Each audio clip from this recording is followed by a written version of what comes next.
കാറിലേക്ക് കയറ്റിയതും 1 മണിക്കൂറിനകം ബാക്കി സുരക്ഷാ കാര്യങ്ങളെല്ലാം ക്ലിയർ ചെയ്തതിന് ശേഷം പ്രധാനമന്ത്രി കയറേണ്ട കാറിൽ കയറിയത് എന്നൊരു ചോദ്യം ഇപ്പോൾ ചർച്ച ചെയ്യപ്പെടുന്നുണ്ട് രാജ്യത്ത് പലയിടങ്ങളിലും. നമ്മളിവിടെ PM ശ്രീ പോലുള്ള മറ്റ് പല പദ്ധതികളും CPM തർക്കത്തിലൊക്കെ നിൽക്കുന്നത് കൊണ്ടാണ് ഈ വിഷയം അങ്ങനെ ഗൗരവമായിട്ട് ചാനലുകളൊന്നും വരാത്തത്. പക്ഷേ ഇങ്ങനെ ഒരു വിഷയം ചർച്ച ചെയ്യപ്പെടുന്നുണ്ട്.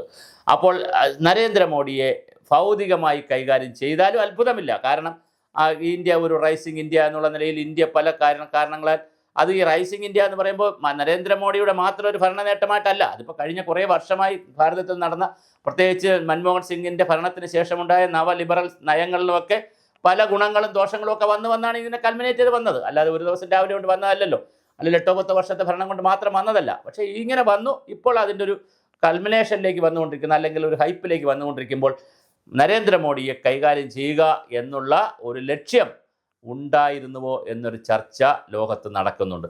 ആ ചർച്ചയിലാണ് റഷ്യൻ പ്രസിഡന്റ്, പ്രത്യേകിച്ച് നരേന്ദ്രമോദിക്ക് അവിടെ കൊടുത്തിരുന്ന വാഹനം, അത് മോശമെന്ന് പറയാൻ പറ്റത്തില്ല, വാഹനം സുരക്ഷയില്ലാതെ, പക്ഷേ കുറച്ചുകൂടി സുരക്ഷിതമായ വാഹനം ആയിരുന്നു, അല്ലെങ്കിൽ ഒരു സംവിധാനമായിരുന്നു റഷ്യൻ പ്രസിഡന്റ് വ്ളാഡിമിർ പുടിൻ ഉണ്ടാവുന്നത്. കാരണം അദ്ദേഹം യുക്രൈൻ യുദ്ധമുള്ളത് കൊണ്ടും അദ്ദേഹം അമേരിക്കയുടെ വലിയ ശത്രുവായി നിൽക്കുന്നത് കൊണ്ടും അദ്ദേഹത്തിന് ഭയങ്കരമായ സുരക്ഷയാണ് ലോകത്തെവിടെ പോയാൽ.